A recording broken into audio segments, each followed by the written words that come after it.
Hei, mun nimi on Mirja Taipale. Toimin alkavan yrittäjän neuvonnassa Tampereella Uusyrityskeskus Ensimetrissä ja tässä infossa kerron vähän siitä, että mitä tarkoitetaan kevytyrittäjyydellä, mihin sitä voi soveltaa, mitä siinä pitää ottaa huomioon. Tämä tallenne ja info on ammattityöksi työrahaksi ESR-hankkeen avulla tuotettu. Ja hanketta on siis rahoitettu EU:n ja ELYn toimesta.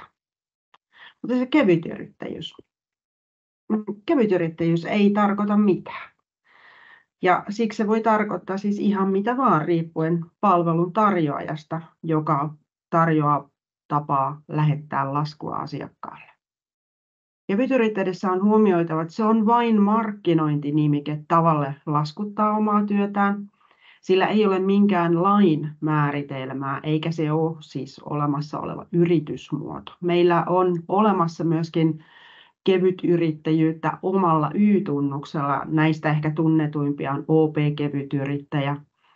Ukko.fi-palvelulla on oma toiminimiyrittäjyyspalvelu ja Free-laskutuspalvelu on myös toiminimiyrittäjyyspalvelu tällaisen perinteisemmän kevytyrittäjyyden rinnalla, mutta näissä omalla Y-tunnuksella toimivissa kevytyrittäjyyspalveluissa siis kyse on siitä, että toimii silloin yksityisenä elinkeinon harjoittajana aivan samanlaisesti kuin se, että perustaa itse sen yrityksen ja ottaa vaikka laskutuspalvelun sijaan jonkun tilitoimiston siihen palveluita hoitamaan. Näitä laskutuspalveluita on tosi monen tyyppisiä ja niitä palveluita syntyy myöskin koko ajan lisää. Mä puhun tässä infossa nyt koko ajan kevytyrittäjyydestä ilman omaa Y-tunnusta. Tarkoitan tällä sitä, että jos aloittaa kevytyrittäjyyspalvelun Y-tunnuksella, niin silloin sitä käsitellään aivan samalla tavalla kuin yksityisen elinkeinon harjoittajan toimintaa. Joten tässä infossa en puhu näistä Y-tunnuksellisista laskutuspalveluista, kevytyrittäjyyspalveluista ollenkaan.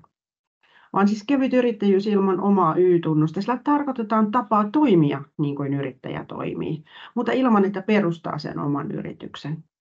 Kevyt yrittäjä siis käyttää sen oman asiakkaansa laskuttamiseen jonkun tällaisen laskutuspalvelun järjestelmiä.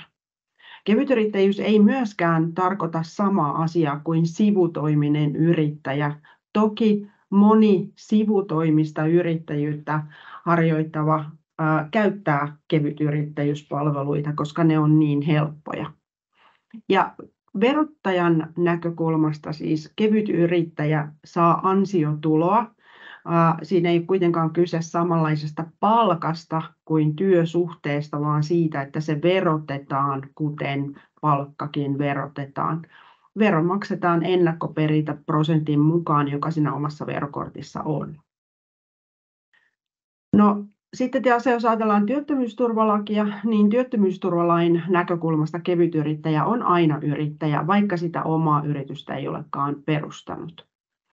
Ja eläkevakuuttamisessakin on otettava huomioon, että myös eläkevakuuttamisen näkökulmasta kevytyrittäjä kuuluu sinne yrittäjäeläkelain piiriin, kunhan ne yrittäjäeläkelain minimiehdot täyttyy, jossa keskeisin on se, että jos kevytyrittäjän oma bruttoansio vuodessa ylittää 8 575,45 € vuodelle 2023, niin silloin hän on myös YEL-velvollinen.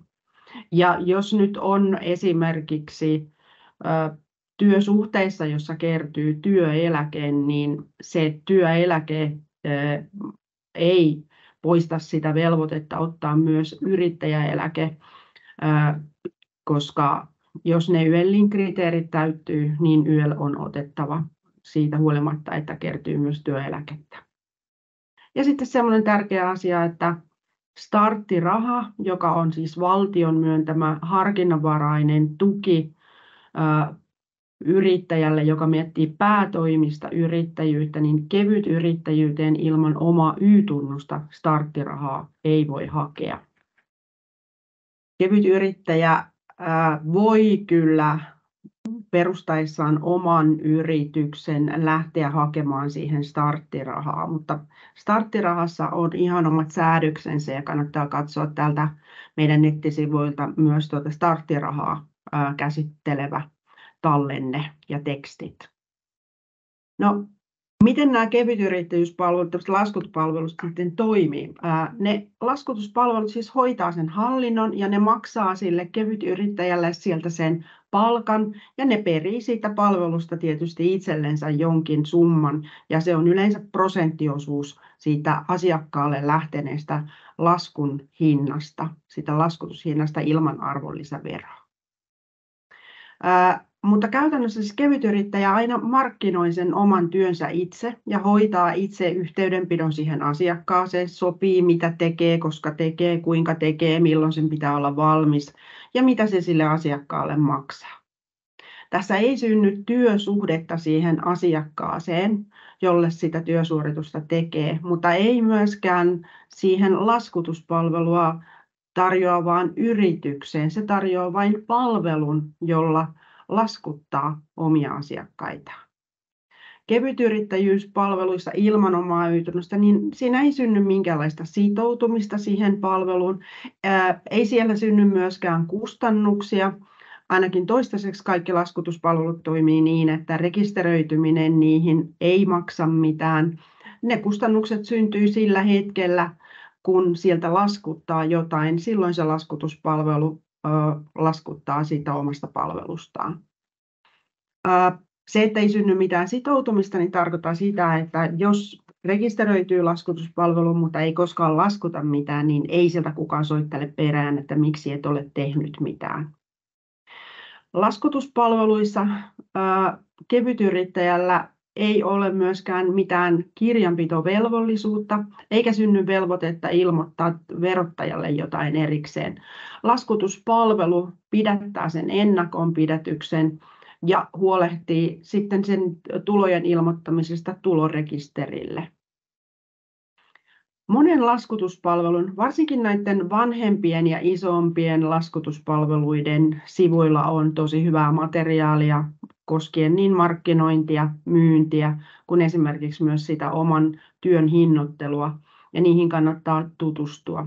Joillain sivustoilla on paljon suppeampia tietoja, joillain sivustoilla se edellyttää sitä, että on rekisteröitynyt sinne palveluun, pääsee siellä ikään kuin palvelun käyttäjien omalla sivustolla sitten lukemaan näitä materiaaleja, mutta niitä kannattaa aina käydä katsomassa.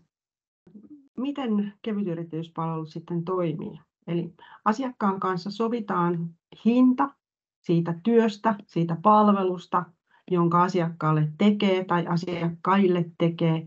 Siihen hintaan lisätään arvonlisävero ja meidän yleisin arvonlisäverokantahan on 24%. Sen työsuorittajan, sen kevytyrittäjän bruttotulo on se hinta ilman sitä arvonlisäveroa. Ja siitä arvonlisäverottomasta bruttoansiosta voi vielä vähentää esimerkiksi kuluvähennyksiä, vaikka kilometrikulut, jos asiakkaan luokse on matkustanut, edellyttäen, että siitä on asiakkaan kanssa sovittu. Ja siitä bruttotulosta se laskutuspalvelu pidättää myös sen ennakonpidätyksen sen mukaan, mikä siinä omassa verokortissa on, sen oman palveluprosenttinsa ja mahdolliset vakuutusmaksut. Joissain palveluissa ne vakuutusmaksut voi kuulua siihen palveluprosenttiin sisälle. Ja sairausvakuutusmaksu peritään, jos on YEL-velvollinen. Milloin kevytyrittäjyys sitten soveltuu, mihin sitä voi käyttää? Siis ylipäätään pääsääntöisesti siihen oman työsuorituksen myymiseen. Mutta sitä voi soveltaa silloinkin, jos ei ole koskaan ollut yrittäjä ja jos hän miettii, että voisiko tällä mun idealla olla kysyntää, voisinko mä löytää asiakkaita. Eli voi lähteä testaamaan sitä ideaansa ja sitä, että miltä semmoinen yrittäjyys ja yrittäjänä oleminen ylipäätään tuntuu. Se soveltuu myös semmoiseen pienimuotoiseen toimintaan ja niin kuin sanoin aikaisemmin, se soveltuu myös hyvin tällaiseen sivutoimiseen yrittäjyyteen. Jos esimerkiksi päätoimisten opintojen rinnalla tekee silloin tällöin jotain sen oman osaamisen pohjalta, mikä pitäisi voida laskuttaa, niin kevytyrittäjyyspalvelu voi soveltua siihen oikein hyvin. Se soveltuu myös silloin, jos se toiminta on kauhean epäsäännöllistä, jos niin kun ne on satunnaisesti keikkoja ja se toiminta on niin vähäistä, että toteaa, että ei nyt lähde siihen perustamaan sitä omaa yritystä.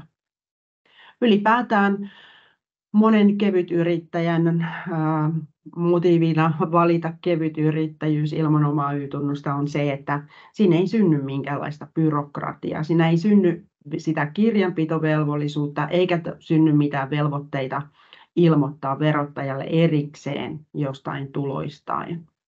Se on helppo, koska kaikki hoituu sen laskutuspalvelun kautta. No, on sitten tietysti otettava huomioon, että mihin kevytyrittäjyys ei sovi. Ja ylipäätään siis se ei sovi luvanvaraisille aloille, esimerkiksi johonkin terveydenhuollon palveluihin, koska ne edellyttää aina rekisteröitymistä yleensä johonkin viranomaisen palveluun ja niissä vaaditaan oma Y-tunnus. Se ei oikeasti sovellu myöskään tuotemyyntiin.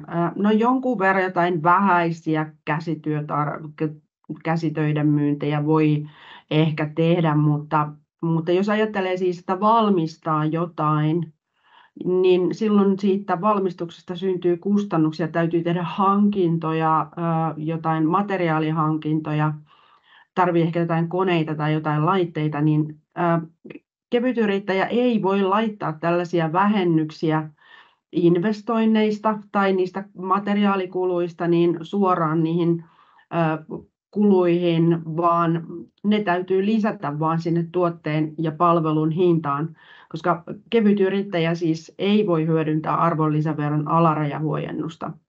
Henkilökohtaisen verotuksen puolella sitten sinne tulonhankkimiskuluihin voi laittaa esimerkiksi sen laskutuspalvelun perimän palveluprosentin ja ne vakuutusmaksut ja sekä myöskin tällaisia mahdollisia tulojen hankkimisesta aiheutuneita kuluja. Mutta kun ne käsitellään siellä henkilöverotuksen puolella, niin siellähän verottajalla on tietyt rajoitukset ja siellä on myös omavastuuosuudet. Ylipäätään kevyt yrittäjyys ilman omaa Y-tunnusta niin ei ole myöskään kauhean kannattavaa tai taloudellisesti järkevää, jos se liikevaihto lähtee kasvamaan. Pääsääntöisesti just sen takia, että ei voi hyödyntää näitä arvonlisäverotuksen vähennysoikeuksia. No, sitten sellainen ilmiö, joka on lisääntynyt hirveästi viime vuosina ja näyttää lisääntyvän yhä, on se, että monelle, jotka etsii työtä, siis työsuhteista työtä, niin voidaan tarjota sitä työtä niin, että sitä lähtisi laskuttamaan kevytyrittäjänä. Ja se on tosi tavallista, se on laajenemassa yhä useammalle alalle. Mutta näissä on oltava tosi tarkkana, koska jos se työn tekeminen näyttää kuitenkin ihan samalta kuin työsuhde, niin Eläketurvakeskus, verottaja ja aluehallintovirasto työsuojelun näkökulmasta voi katsoa, että kyllä tässä on kyse sittenkin työsuhteesta, vaikka siitä olisi sovittu laskutettavan. Se, mitä siinä siis arvioidaan, on se, että voitko sä tosiasiallisesti päättää itse, mitä sä teet ja milloin teet ja miten teet ja paljonko siitä laskutat. Ja näissä viranomaiset siis erityisesti kiinnittää tietysti huomioon siihen, että yritetäänkö tällaisesta työsuhteesta syntyvistä velvoitteista päästä tarjoamalla se työtehtäväksi kevytyrittäjänä. Ja ne arviointeissa otetaan huomioon tällaisia, että tehdäänkö se työ siellä yrityksen tiloissa, sen yrityksen välineillä, sen yrityksen määritteleminä aikoina. Voitko hinnoitella sen työsi itse vai onko sulle sanottu, paljonko siitä maksetaan? Onko sulla muita laskutettavia asiakkaita vai onko sulla vain se yksi yritys, jolle sä teet koko ajan? Hankalaksi näitä asioita tekee se, että meillä on eri viranomaisilla eri lakeja ja sillä perusteella heillä voi olla sitten näistä asioista myös erilaisia tulkintoja. Mutta ole tarkkana siitä, jos sulle tarjotaan työtä, jossa kerrotaan, että tässä olisi nämä työajat ja me maksetaan tämän verran ja laskuta kevytyrittäjänä, koska se voi työttömyysturvan näkökulmasta täyttää ne yrittäjyyden kriteerit, mutta sitten näiden muiden viranomaisten näkökulmasta ei. Mitä sitten pitää pohtia, kun on valitsemassa laskutuspalvelua? Ensinnäkin tietysti ei kannata nyt ihan pelkästään sen palvelumaksuprosentin alhaisuuden perusteella valita sitä laskutuspalvelua. Pitää varmistaa se, että kuuluuko siihen tapaturmavakuutus, kuuluuko siihen vastuuvakuutus vai tuleeko ne sen palvelumaksuprosentin päälle. Sillä kevytyrittäjänkin on huolehdittava vakuutusturvastaan. Ilman omaa Y-tunnusta vakuutusyhtiöstä ei tapaturmavakuutuksia ja vastuuvakuutuksia siihen yrittäjyyteen saa. Ja jos omassa kotivakuutuksessa on tällaiset vastuuvakuutukset ja tapaturmavakuutukset, niin ne taas ei korvaa muuta kuin vapaa-aikana tapahtuvia vahinkoja, ei siis tällaisesta yrittäjyyden aikana sattuneista vahingosta. Jos siis teet vaikka jotain sellaista hommaa, että sä liikut sinne asiakkaan tiloihin, teet asiakkaan tiloissa jotain, teet vaikka kotisiivousta, niin silloin on huolehdittava siitä, että nuo vakuutusturva on kunnossa, koska jos sattuu vahinko, rikkoo asiakkaan tiloissa jotain arvokasta ja siinä loukkaa vielä itsensäkin, niin niitä ei korvaa kukaan ilman vakuutuksia. Sitten pitää ottaa huomioon myös se, että mikä se sun toimiala on, eli siis mitä liiketoimintaa, mitä se työsuoritus ja se palvelu, ne tuotteet on, mitä tekee. Osassa laskutuspalveluissa voi olla jotain rajoituksia siitä, että mitä heidän kauttaan voi laskuttaa. Ja tärkeää on myös miettiä sitä, että kenelle sä teet sitä palvelua, kenelle sä sitä myyt. Jos se asiakas on yritys, niin yrityksille tietysti aina tehdään se palvelu ensin ja sitten se lasku lähetetään sähköisesti jälkikäteen. Mutta jos sun asiakas on vaikka kotitalous, jos nyt vaikka tekisit sitä kotisiivousta, niin lähetätkö sinne aina laskua vai onko sun palvelu jotain sellaista, että olisi hyvä, että asiakas voi maksaa sen heti maksupäätteellä eli kortilla.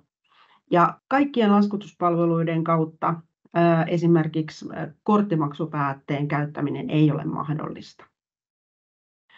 Yhtään vähäisempi ei ole sitten sen miettiminen, että onko sun asiakkaat ulkomailla, koska myöskään kaikkien laskutuspalveluiden kautta ulkomaanlaskutus ei onnistu. Ja varsinkin jos tekee jotain julkishallinnon puolelle, kunnille, valtiolle, oppilaitoksille, niin täytyy varmistaa etukäteen, että hyväksyykö ne laskutuksen kevytyrittäjänä ilman omaa Y-tunnusta. Se nimittäin ei ole aina yksiselitteistä. Esimerkiksi täällä Tampereella oppilaitoksia ei voi kevytyrittäjänä ilman omaa Y-tunnusta laskuttaa. Ja sitten taas, mitä tulee mahdollisiin tukiin ja esimerkiksi työttömyysetuuteen ja mitä kevytyrittäjyys ja työttömyysturva suhtautuu toisiinsa, niin ehdottomasti älä koskaan kysy näistä asioista siltä laskutuspalvelulta, koska se ei ole se viranomainen, joka tuntee sun asiat, tietää sun tilanteen ja tekee näistä asioista päätöksiä. Jos saat työttömyysetuutta, niin älä koskaan aloita yhtään mitään tämän tyyppistä ennen kuin sä oot neuvotellut sen TE-toimiston kanssa, että miten siihen suhtaudutaan ja miten se voi vaikuttaa siihen sun tilanteeseen. Nämä on selvitettävä etukäteen, koska jälkikäteen niitä asioita selvitellessä aina käy niin, että se työttömyysetuuden maksatus keskeytetään ja ne selvitykset ei yleensä tapahdu ihan kauhean nopeasti. Joten varmista se sun oma tilanne etukäteen. Sitten vielä tämä näkökulma, että jos puhutte yrityksen kanssa, että kun tarjoatte esimerkiksi jotain omaa osaamistanne kevytyrittäjänä, että mitä se tarkoittaa se kevytyrittäjyys sille yritykselle, niin tässä on siis kyse toimeksiantopohjaisesta tekemisestä, ei työsopimuksesta. Sille asiakkaalle menee lasku ja sillä ei synny mitään työnantajan velvoitteita, koska kyse ei ole työsuhteesta. Kevytyrittäjä itse ei kuulu ennakonpidätysrekisteriin. Sen ennakonpidätyksen hoitaa laskutuspalvelu, joka taas sitten tietystikin kuuluu siihen ennakonpidätysrekisteriin. Eikä kevytyrittäjä itse kuulu arvonlisäverovelvollisten rekisteriin, mutta se laskutuspalvelu kuuluu. Ja se työsuoritus laskutetaan siis aina arvonlisäverollisena, vaikka se oma myynti vuoden aikana olisi kuinka pientä. Pienenkin, joka ikiseen laskuun tulee arvonlisävero, eikä sitä kevytyrittäjä saa takaisin.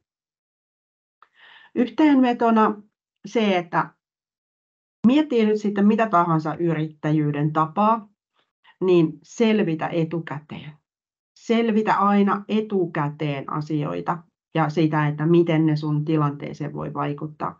Neuvontaa saa Uusyrityskeskuksesta ja uusyrityskeskuksia ympäri Suomen. Jos sä saat jotain tukia, opintotukea, asumistukea, työttömyysetuutta, toimeentulotukea, työkyvyttömyyseläkettä ynnä muuta tällaista, niin selvitä aina siltä asianomaiselta viranomaiselta, joka sitä maksaa, etukäteen, että miten sä voit toimia. Varmista, että sulla on ylipäätään sellainen tieto yleisistä käytännöistä ja ilmoituksista ja mahdollisista luvista. Ja muista, että yrittäjyyden muodot on vain väline toteuttaa omaa ideaansa. Ei ole mitenkään yksiselitteistä, että mikä muoto siinä ideassa on paras. Onko se, että perustaa oman yrityksen? Onko se, että aloittaa kevytyrittäjänä ilman omaa Y-tunnusta? Ne on välineitä, ne on vaihtoehtoja. Tärkeintä on miettiä sitä, että mitä tekee, millä osaamisella tekee, ketkä voi olla ne asiakkaat, miten sitä myy ja miten sitä markkinoi. Ja neuvontaa, maksutonta neuvontaa on olemassa. Käytä sitä hyväksesi.